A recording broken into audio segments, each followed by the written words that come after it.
Thank you for tuning into this week's episode of the Rising Laterally podcast. This is Arjun Sachdev. And this is Jay Ballou. We hope you find something here that offers you new meaning or a fresh perspective. If you do, we encourage you to give it life. Be bold. Experiment. And most importantly, bring it into the interactions with the people you surround yourself with. And see what happens. Joy Soto, welcome to the show. It's great to be here. Thank you for inviting me. Yeah, we're excited to have you on. Joy has got a really fascinating story. She's a former Dolphin trainer, TEDx speaker. She's a filmmaker as well, director of the award-winning documentary Just 1 Year, and Joy's a cancer survivor. Her battle with cancer was actually the subject of her documentary. So today I'm thinking, Joy's going to be the main character of the story of this episode. I think before we dive into the plot that is your battle with cancer, it would make sense for the audience to get to know the character, especially, who you were as a young adult in the years running up to your cancer diagnosis. So you were diagnosed at 25 years old. Can you paint our audience a picture of who Joy Soto was at maybe 23 or 24 leading up to that moment where your life changed forever? Yeah. Well, I would say that I was someone who was making my dreams come true. I had gone to school in Hawaii and I was getting my bachelor's degree. And I remember going into a counselor and asking if I could do it in 2.5 years. And they said, no, you can't. It's too much. It'll be too much work for you. And she actually said, it's suicidal. Don't even try it. And I was like, well, just let me try. And so they let me try it for 1 semester and I was able to do it. So I graduated in 2.5 years from college. So, it's like just to set the tone of how my life was going. I'm like, yeah, I got it. I can do this. And then I went to get my master's degree in Chicago and I got that in a year, but that was a year program. And then I was just looking for a job. I had wanted to apply to SeaWorld before, but I just never called at the right time and didn't talk to the right people. And then I just happened to talk to the right person on the last day that they were having interviews or that they were taking applications. So I, drove my application down to fax it when there used to be Kinko's. And I faxed my application in. And before I knew it, I passed the swim test and I was invited to have a job at SeaWorld as a full-time employee as a dolphin trainer. And so everything was going my way.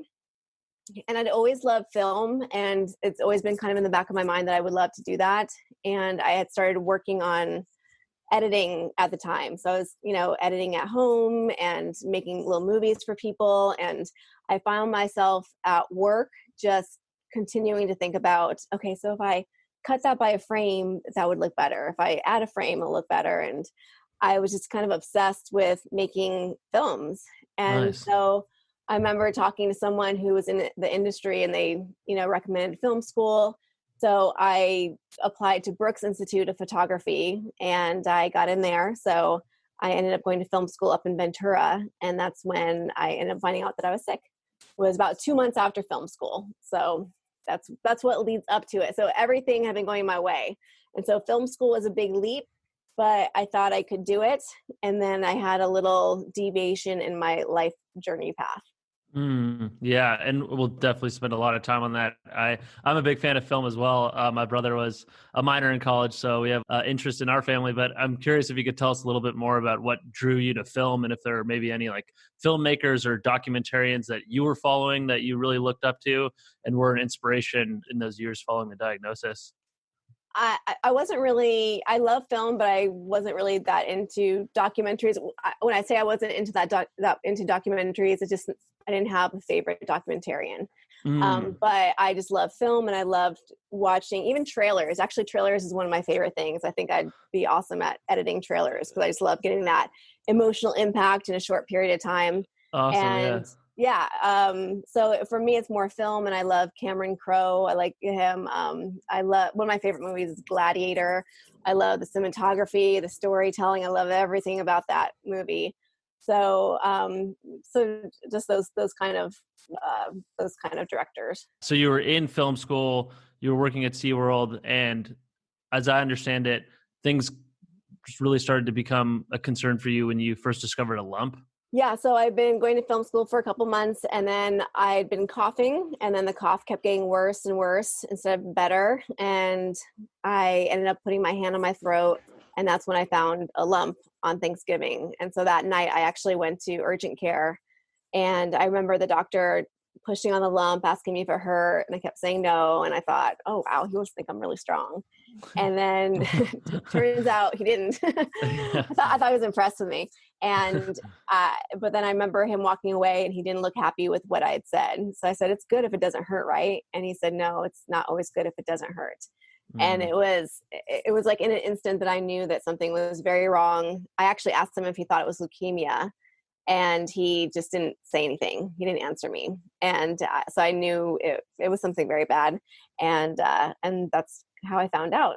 And within the next week, so that was Thursday, it was a Thanksgiving. So by the following Tuesday, I found out it was stage 2. It was behind my lungs and around my heart. So it had spread from here to that area, which means that's why I was coughing, because it was just irritating my lungs so much. And then by, I think Friday, I was in surgery to remove the lump that was there. So for a biopsy. So it was a roller coaster ride. That's quite the week. So what type of cancer was it? It was non-Hodgkin's lymphoma, large B-cell lymphoma. Yeah.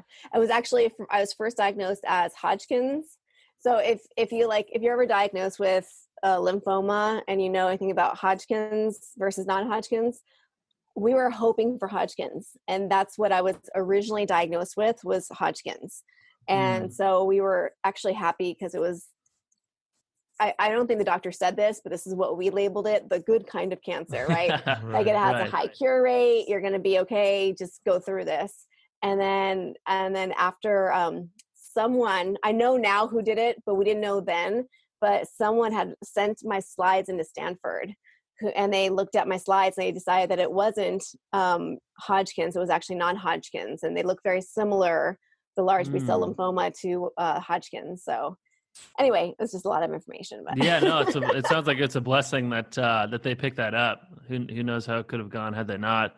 Yeah, it was a blessing. Yeah. And you had somebody send the slides over. Yes. Okay. So my first oncologist, I wasn't too thrilled with, because I felt like a number with her. You know, if you've ever gone to a doctor and they make you feel like they don't really care, and they're, there's a number. I felt like a number. They're rushing through it, not really giving full detailed answers. Yeah. Yes, absolutely. So she didn't give me some of the information I needed to know what was going to happen after the chemotherapy. And then when she called me up to let me know about the change in diagnosis, she said, for some reason, your slides were sent to Stanford. And I'm like, what? She kept talking, and I'm like, what do you mean for some reason? Why didn't you send them? Why don't you know? And years later, actually at my baby shower, I found out that it was my primary care physician who happened to send it in.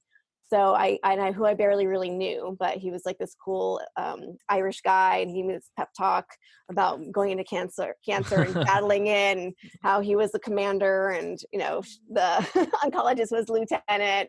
So he was awesome, but I didn't know that he was the reason why the slides got sent in. So if he hadn't done that, I wouldn't be here right now, because they would have undertreated me. So it was a big blessing that he did that.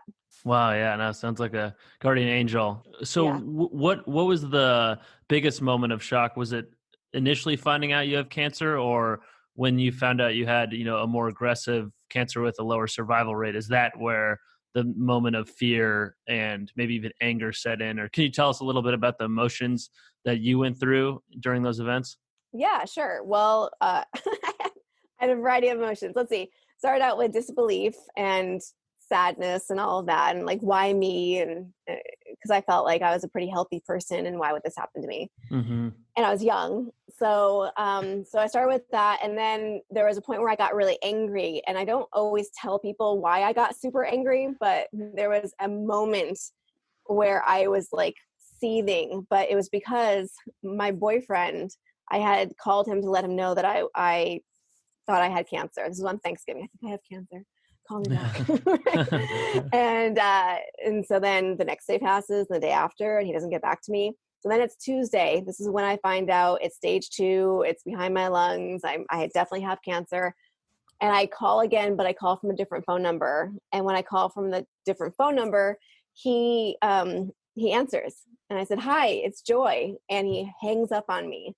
And I was like, I was livid. I was Yeah. so angry in this moment. And it's crazy how those emotions can affect you, because I could feel it. So this lump that didn't hurt, remember how I told you the doctor was Yeah. pushing Yeah. on it? Yeah. I'm like, nah, it doesn't hurt. And then I felt pain for the first time in that lump when I was so angry. And Wow. in that moment, it's like, do you guys ever have those moments in your life where you go, oh, I got to change it. I got to do something different. Or it's like this Yeah. realization. Epiphany. Yeah. Yeah. Yeah. Yeah. So I had that in that moment because I felt the pain, like, okay, this is hurting me to feel like this. I need to change the way I'm thinking. And so I remember this motivational speaker that I'd listened to 2 years before named Zig Ziglar. And he had told a story about being stuck in the airport. And I don't know if you know the story, but he just basically turned it around. And instead of being upset and angry because his flight was canceled, he said, fantastic. And he thought of all the reasons why it was good that his flight was canceled. And I think that people just don't do that. And for me, when I heard that, a light bulb went off years before, right? Like, I'm like, Mm, yeah, I can control how I respond to things. I don't have to mm. react to everything. And so in that moment, I remembered Zig, and I thought, if he can do that in the airport with his flight being canceled, I can do that with cancer. And I started thinking of all the reasons why it was good that I had been diagnosed with cancer.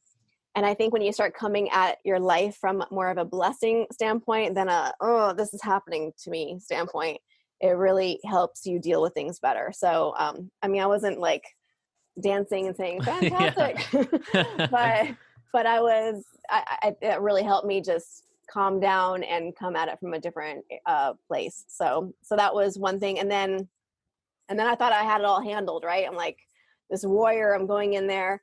And then my diagnosis changed, and that just messed me up mentally. I actually have this moment in my documentary that I describe as Mount Everest climbing joy versus sad joy, because I was arguing with myself. So I Mm. have the camera there. I'm talking to myself in the camera, and I'm just telling myself to stop it. Like, to stop it. You're such a lucky person. Because I was so upset that it had changed and my survival rate went down, and it just was a really scary place to be. So I think it was just day to day and with my emotions and how I felt, but I definitely tried to be as positive as I could. Yeah, that sounds like an ultimate reframe moment. Those moments in life where it's just a Yes. reframe that's so Yeah. necessary. And have you heard of who Jocko Willink is? No. Oh, well, he's got some military background, and he's posting every day about motivational stuff. And recently, he was talking about just turning everything into a good situation. So if something's happening to you, reframe it as good, and then go on with the sentence. And that's something that reminded me when you were describing that. Yeah, that's great. I love that. Yeah, sounds very similar to Zig Ziglar's advice. So, unfortunately, it sounds like your boyfriend wasn't much of a support system. But other people in your life, friends, family, how big of a role did they play in helping you get through this incredible trial? That's when you see the beauty in humanity, because I had a person from film school who I went to one movie with. That was it. I barely knew him, and it was film school, so you go to movies. It wasn't like it was a date or anything. We just saw a movie together. Yeah. And he ended up being there with me the entire time, went to every treatment with me, drove me to the hospital in the middle of the night when I needed to go there because I had a fever and get help. So, and I had tons of friends and family coming to visit me or send me things. So everyone was really, really nice and loving. And it's like, I feel like people don't really experience that until after they die. I mean, so they don't get a chance to experience it, right? Mm-hmm. So I was dying, and I got to experience how much people love me, which I think was a tremendous blessing that I got to see that, because I don't know if I would ever have experienced that if that hadn't happened. So I'm definitely very lucky to have all the people in my life that I have. Absolutely. Did it change the way that you viewed your relationships in the sense of wanting to show people how much love you had for them, before they passed? Did it kind of reframe the way you thought about reciprocating and showing affection for the people that you love? I think I know that life is really short, and you need to take advantage of every moment you have with people. And I actually had a friend of mine who her mom was going through cancer, And she kept telling me, yeah, she wants me to come and visit in 3 weeks. I'm like, but you can visit right now. Why don't you go visit right now? And she's like, and I think she was scared, because it's scary. You don't know what to expect. Yeah. You don't know how to act. And I can't tell you how to act because I don't know. I just know for me, it was hard to see people be sad. Anyway, my friend told me, no, I'll see her in 3 weeks. And then she said, oh, she's not doing very well. I got a call, but I'm going to see her in 3 weeks. And that's a plan. She wants me to stick to it. I said, I'll go with you. If you want me to go with you, I'll go with you. I have like the next 3 days off. We'll drive up there. It was up in San Francisco and I live in San Diego. And so she's like, I don't know. And so I said, okay, I'm packing up a bag. I'm going to drive to your house. And if you want me to, we will drive up there together. So sure enough, she packed up a bag. We drove up there and we saw her mom, and her mom ended up passing away that night. So we got to No way. have that last moment with her, Wow. or she got to have that last moment. We have pictures with her and everything. And it just shows that you just shouldn't put things off in your life to tell people what you want to tell them, because you don't know what's going to happen. You don't know how long you have, and just to let people know how they've affected you, or to make those big gestures and drive up to see someone that you haven't seen in a long time. Absolutely. How much of that were you doing prior to all this? I mean, did you grow up in a household that supported you and showed love, or Yeah. was this something like that was new for you to take on? Showing that, no, I've grown up in a family where they show love. So yeah, I think that's, but I think knowing the urgency of doing it happened after cancer. Mm. Yeah. To Mhm. not take that for granted. Mm-hmm. Yeah. And so all along the way here, you're filming your documentary as well. Is that right? Yes. Wow. And was that kind of a healing outlet, or was it just something that you felt obligated to do because you had this deep creative passion and you weren't in film school anymore and you wanted a way to apply it? Or what was the motivation for you to stay persistent with the filming and the massive undertaking that is creating a documentary while you're battling cancer? Well, when I first got sick, one of the things I did was, and I think other people do this too, but they kind of turn to the movies, oh, okay, I'm going through this. Like you kind of want to see a movie of someone else going through that and see what happens, or at least I do. So I went home and I looked at all these films that have people who have cancer in them, and all I saw were these stories of people who died. But I knew if you look at the research, there's millions and millions of survivors out there. So I didn't see their stories. And so when I started making this documentary, what I really wanted to do was to show a story of survival. And so even though it was scary and I didn't know what was going to happen, I had that goal in my head, and I think that helped me in a way. And it definitely helped me to be able to talk to the camera. So I'd bring the camera with me everywhere. I would actually ask the nurses if I could use one of their rooms, like a conference room that they weren't using, so I could record myself. Nice. So I would wheel my little IV in one hand, and in the other hand I would have my camera bag and my tripod in my arm. I'd go into one of the conference rooms, set it up, and just start talking to the camera so I can get everything. And it was therapeutic for me to do that, and just to make something beautiful out of something that could be tragic like that, a rough patch in my life means a lot to me. So I can show other people that you can get through it too. And how long was this whole period from diagnosis through chemo and going into remission? So it was, I'd say, less than a year. I would say I found out I had cancer on Thanksgiving, and then by the following September, they were taking my port out. If you know anyone who has had cancer, they probably have a port put in where it's actually on the side was where I had it, but they put a port in where they can just kind of give you chemotherapy that way. And at first it's like, oh gosh, I'm going to have a scar there, and it's going to be a lump and all that stuff. But it was actually wonderful to have that there because I didn't have to access my veins. So, because your veins, they already killed one of my veins with a PICC line. So one vein just, I don't know what happened to it, but they can't get it anymore. Okay. I don't see it. It's not It's a there. goner. All right. It's a goner. But with the port, they're able just to, go into like a little stopper there and give you chemotherapy or whatever else you need there. So I had that taken out on my birthday on September 25th. And so that was when, for me, that was the end of it in a way, because that's when they thought, okay, she's okay. She's going to make it. She doesn't need this in her anymore. Let's take it out. So that for me was full circle of that. But I still had a lot to go through before I got back on my feet. Mm-hmm. Yeah. I Yeah. mean, when I Well, say that, I say because I have PTSD and I didn't know it. So I would Mm, dream about being sick all the time, and just I need to talk to someone. yeah, Yeah, I understandably. need a Oh little bit of man. help. Yeah. and I know in the documentary there was a specific moment with you and your brother where he's cutting your hair for the first time and you're asking him to make you laugh, and he does. I know that was a very special moment for you. Were there other specific moments that you can think of that were like that?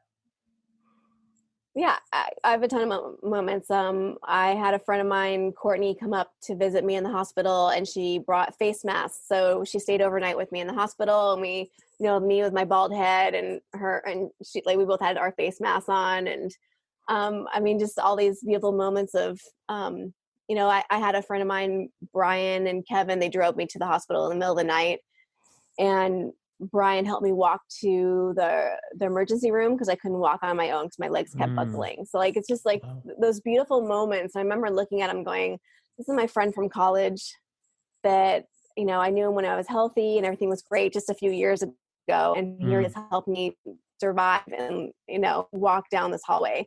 So, I mean, I was just filled with beautiful moments. My friend Anne singing to me about a Band-Aid song I'd never heard before when they're putting a Band-Aid on me. I mean, just like there's just a ton of beautiful moments where you just kind of like look at it in the moment and go, this is amazing that this is happening, that I'm having this experience with this other human being, and how loving they're being to me, and this connection that we have during this crazy time. Absolutely. Yeah. And one thing I picked up on was that you said you wanted to create a documentary that, chronicled the survivor's story. So it sounds like the whole time you were maintaining an optimistic position and were pretty adamant about pulling through, which I think is really admirable. And I'm sure not everyone is able to maintain that mentality, but any like advice you might be able to dispense as to how you were able to keep the faith and stay confident that you were going to pull through? Well, I kept visualizing the cancer being killed by the chemotherapy, and I kept saying, I'm cancer free, I'm cancer free, I'm cancer free, again and again. But I didn't know. I mean, you don't know when you're going through that. You just hope and pray that that's going to happen. There was one point after I had to be rushed to the hospital where I wasn't sure if I was going to survive. Mm, And so for me, control was a really big issue, not issue for me, but like when you're going through that, you feel like every ounce of control is taken from you. You don't have control over the direction of your life, over your health, over what the doctors are doing. Like, you don't have control. You just kind of have to hope that they're doing the right things. And so when I got rushed to the hospital, and I knew that at that point that I may not make it, on my way home, like a few days later or 5 days later or whatever, I remember being in the car, and I turned the camera on myself, and I wanted to have control over it, if I died.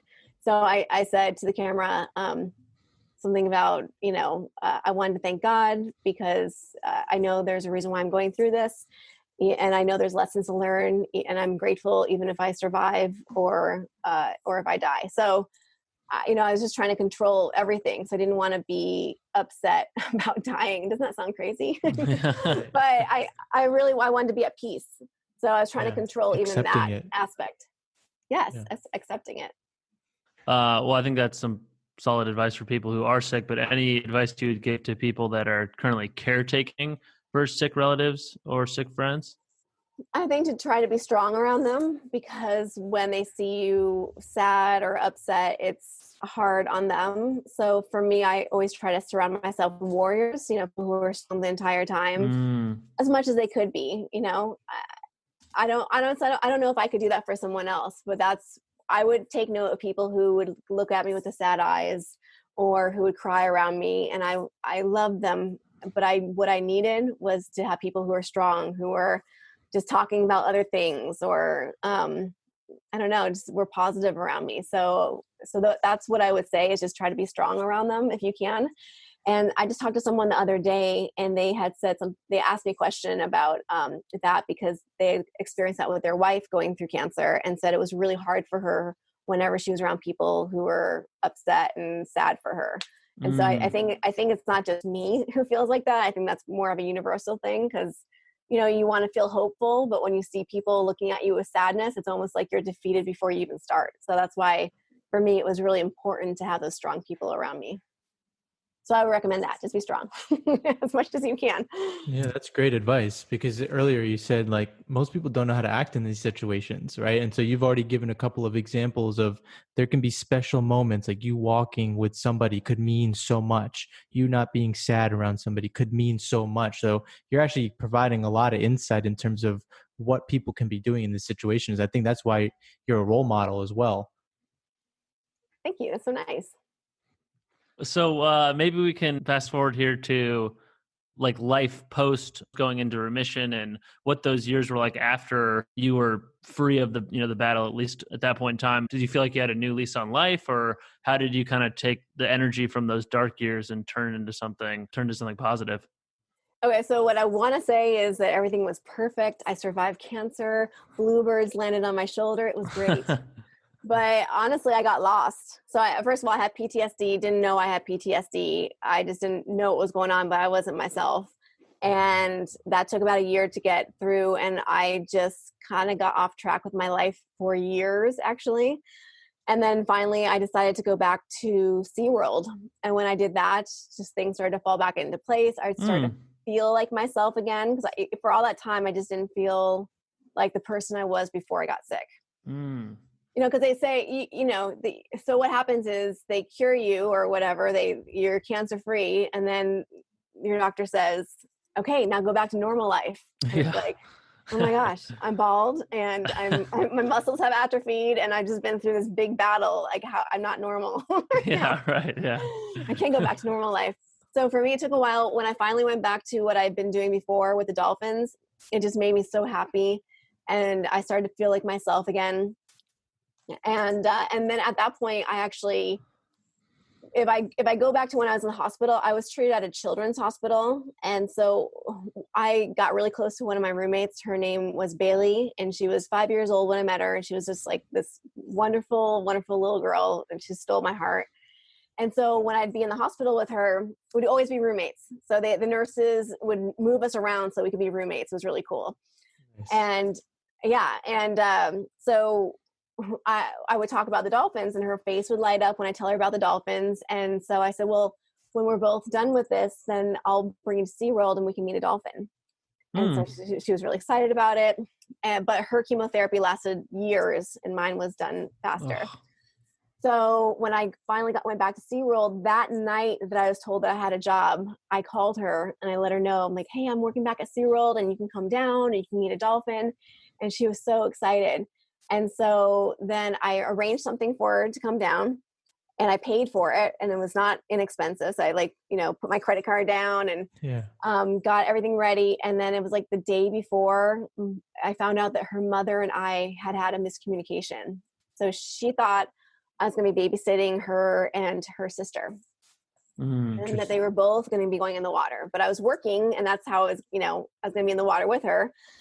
And so it didn't work out that time. So it was okay. We'll set it up for another time. And so then things happen, and it goes into winter, and it's cold. And I think, well, I'll get her back when it's warmer. Well, then I finally get a call from her mom, a ways later. And she told me that Bailey had passed away. Oh no. So yeah, it was really horrible. And so and she had wanted to see me, but they lost my phone number, so they couldn't contact me. And they tried getting a hold of me at SeaWorld, but the message never got to me. So I had this dream, during cancer and post cancer, of bringing Bailey down and for us to have this moment together in the water with the dolphins. And I remember just being devastated about it. And I have to credit my husband with this, because I told him about this dream. He actually told me his dream. He's like, my dream is to become a UFC fighter and to fight on a pay-per-view card. What's your dream? I'm like, and I tried thinking of anything else, but I really didn't want to tell him that because it was impossible. And I said, well, it can't happen, but this is my dream. I told him about Bailey. And he said, well, why can't it happen still? Why can't we? I'm like, well, obviously it can't. He said, well, why can't you do an annual program where you bring kids from Children's Hospital who have cancer into the water, and you can affect all those other kids? And so I ended up thinking it was a great idea. My husband had an Yeah. idea. And I went to SeaWorld the next day with it, and they approved it right away. And from that point on, from 2008, we would have 2 annual interactions with the dolphins for kids who have cancer, from Children's Hospital here in San Diego and also the Children's Hospital in Los Angeles, because that's where I was treated. So So it's really cool. cool. That's awesome. Yeah. Yeah. And so we bring them down. And actually, for a long time, they didn't know that I was the one who arranged it or that I had cancer. And I think that that was really important to do. So I finally got the courage up to tell them that I was sick too. Oh yeah. Because I think it gives you hope, when you're going through something like that, to see someone else way down the line who has gotten well, and it's not only well, but they're working out their dream job. So I would tell them that I was treated at Children's Hospital just like they were. And, I had cancer too, but now look, I get to work at my dream job. And it was just this really cool moment. So I'm really glad that I was able to do that. And, sometimes life throws the stuff at you and you don't know why it happens, like with Bailey passing away or even the cancer. And then you go down a little bit further, and then something else that's beautiful happens from it. Like if I hadn't had that dream with Bailey, I would have never done this program for kids. If I hadn't had cancer, I would have never done this program for kids. So I really think that when you're affected by something personally, it helps you to do something more to help other people who are going through that.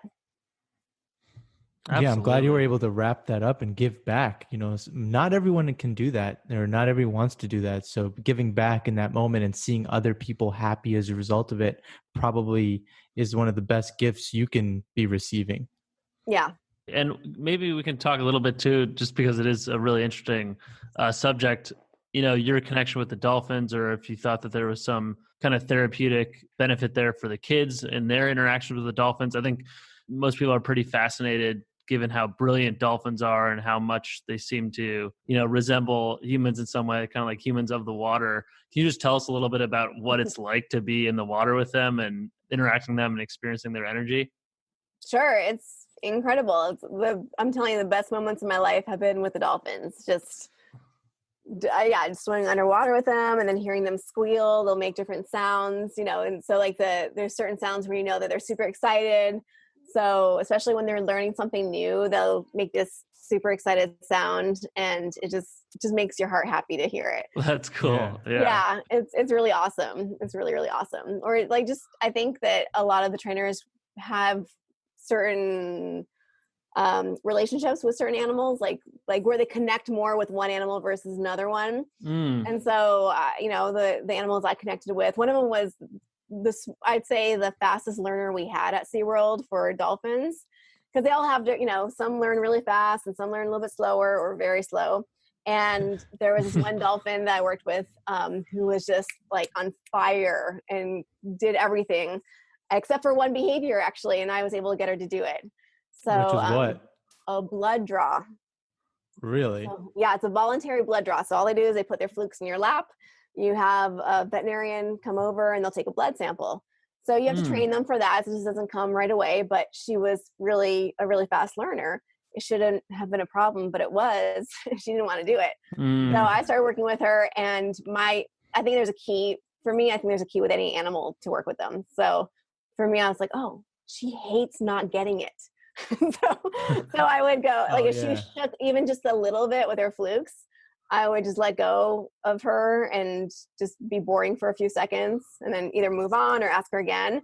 And I just knew it was driving her nuts that she didn't know, she wasn't getting it correct. So then she would be stiller and stiller. And, it was just amazing. And we got a blood on her, and it was, I had to continue to maintain the behavior, but it was amazing to work with her.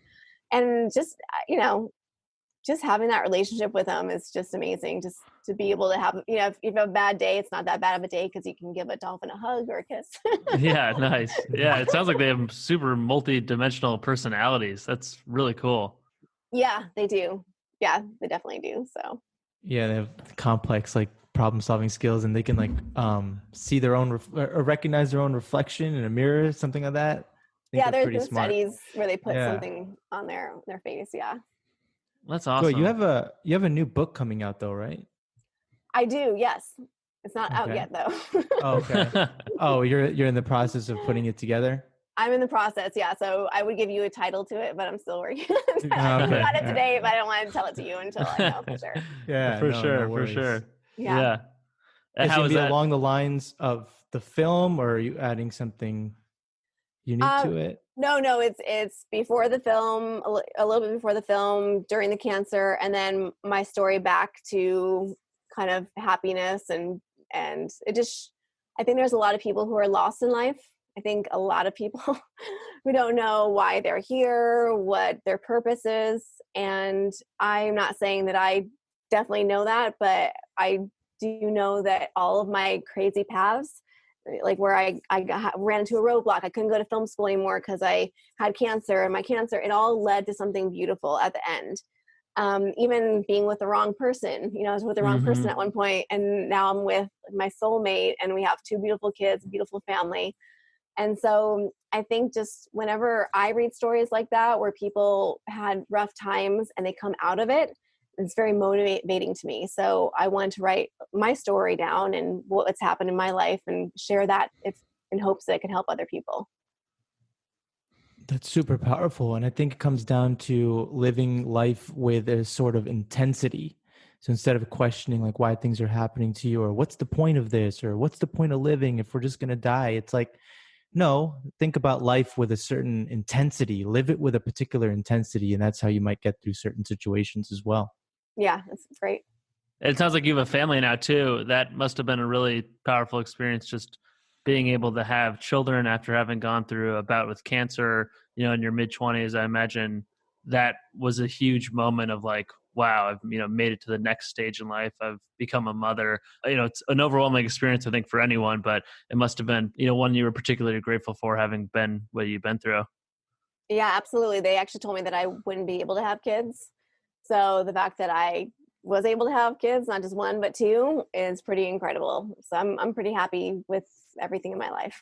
Nice. And if you're wondering about my husband's dream, he actually did fight in the UFC on a pay-per-view card. Did he really? Wow. He really Nice. did. That's awesome. Yeah, he's incredible. I love him so much. Yeah. Has he been doing MMA for many years, or how did that all come together? No, see, he visualized everything except for winning. Got it. But it's crazy because he actually told me that. He's like, yeah, I visualized everything except winning. I'm like, what? Well, then he got his dream, right? The dream came true. Yeah, it's pretty incredible. It's like, I don't know if you ever experienced that, but if you have a big dream, sometimes people laugh at you or like, oh, come on.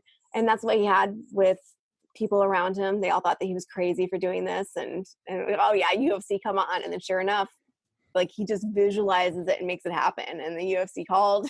He was on So card. wow. Yeah. Wow, that's cool. Yeah, well, I think it's been a really awesome conversation. I definitely have a lot of takeaways. I think you gave us a lot to think about, and a lot of advice that's relevant for anyone that may be going through something similar to what you went through, or may know someone that's going through something similar. So thank you for making it not only an interesting conversation, but a really constructive and helpful one as well. All right. Well, thank you for having me. Thank you, Joy.